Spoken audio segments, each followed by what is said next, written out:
There's a moment every adult child dreads. Not the diagnosis, not the funeral. Something different. Something that happens in a kitchen or during a walk on an ordinary windy afternoon. The moment you take the car keys from the person who taught you to drive. Sarah never thought she'd be the one to do it. Her father had driven for 66 years. He'd driven her to school, to college, to her wedding. He was the man behind the wheel. Always. Until the day he got lost going to the grocery store 5 blocks away. This is Stories of Connection. Today's story is about the hardest kind of love, the kind that says no, the kind that takes something precious from someone you adore for their own good. Robert was the kind of father who showed love through doing. He wasn't one for long talks or emotional conversations, but he showed up every single time. He drove Sarah to school every morning for 12 years, never missed one. Rain, snow, it didn't matter. He was there, coffee in hand, radio tuned to the oldies station, asking about her homework without really expecting an answer. When she turned 16, he taught her to drive in the church parking lot. Patient, calm, tolerant, even when she hit the curb. Even when she stalled the engine 6 times in a row. "You'll get it," he'd say. "Everyone does. Just takes time." Driving was his domain. Road trips, Sunday errands, picking up grandchildren from school. The car was where Robert felt most himself. In control, capable, needed. Sarah never imagined that would change. The call came on a Tuesday afternoon. "Ma'am, we have your father here. He's fine, but he's confused. He doesn't know how he got here."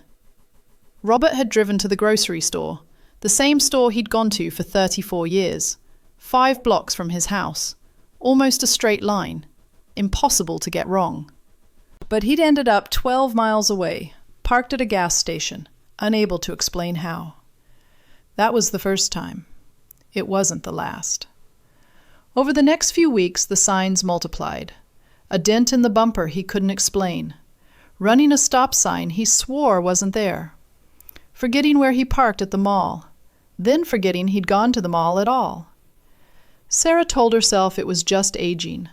Just occasional forgetfulness. Everyone gets confused sometimes. But then came the call from his neighbor. Robert had backed up into their mailbox, in broad daylight. And when they came out to check on him, he was just sitting there, hands on the wheel, staring straight ahead. "I don't think I should be driving," he told them. But when Sarah brought it up that evening, he denied everything. "I'm fine. It was one mistake. Everyone makes mistakes." "Dad, Mrs. Patterson said that—" "I don't care what she said. I've been driving for 66 years. I think I know what I'm doing." Sarah didn't push. Not that night.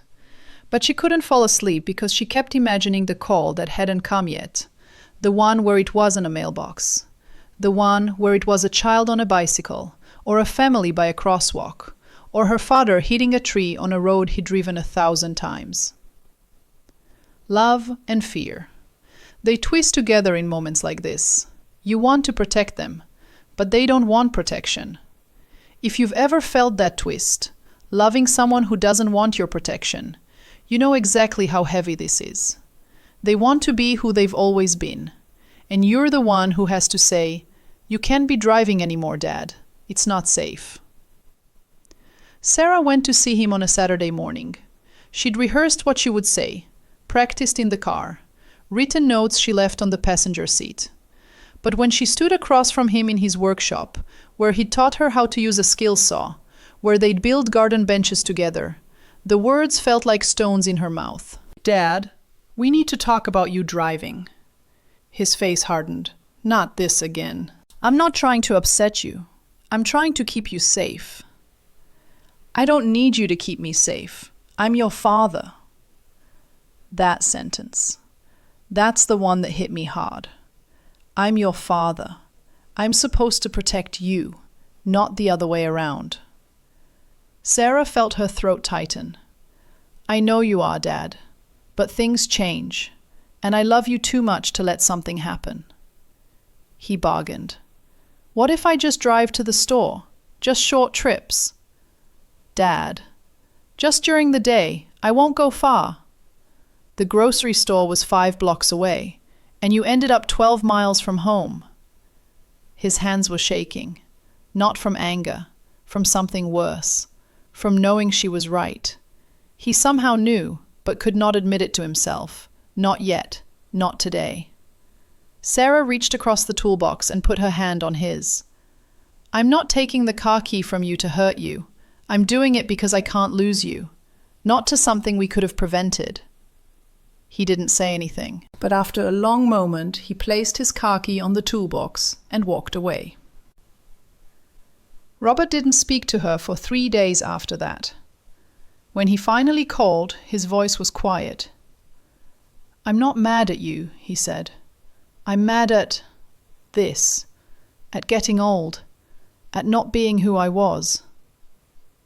Sarah felt tears she'd been holding for weeks finally fall. You're still my dad, she said. That doesn't change because of car keys. But something did change.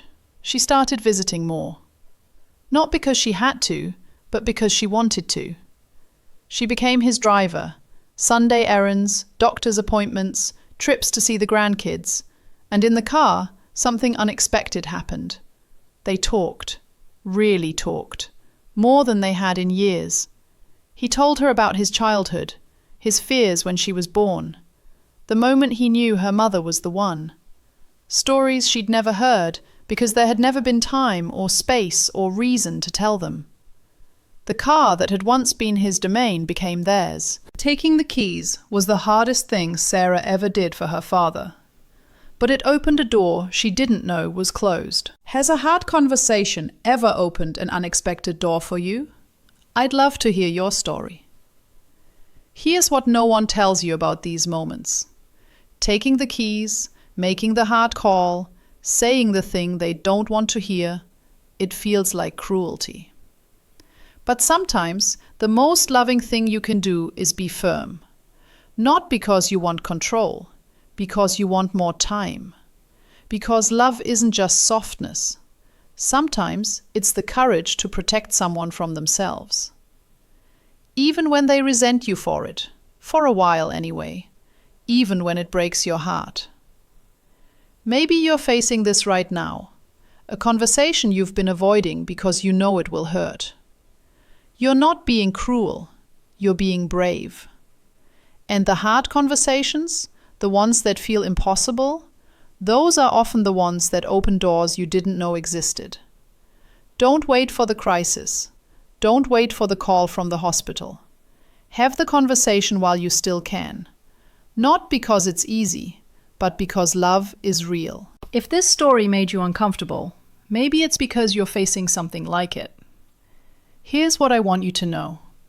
You're not betraying them. You're loving them. And deep down, they know. This is Stories of Connection. True life stories about family relationships, time passing faster than you realize, and the words never spoken that still make your soul bleed. Let's meet again next week for another story. Until then, don't wait.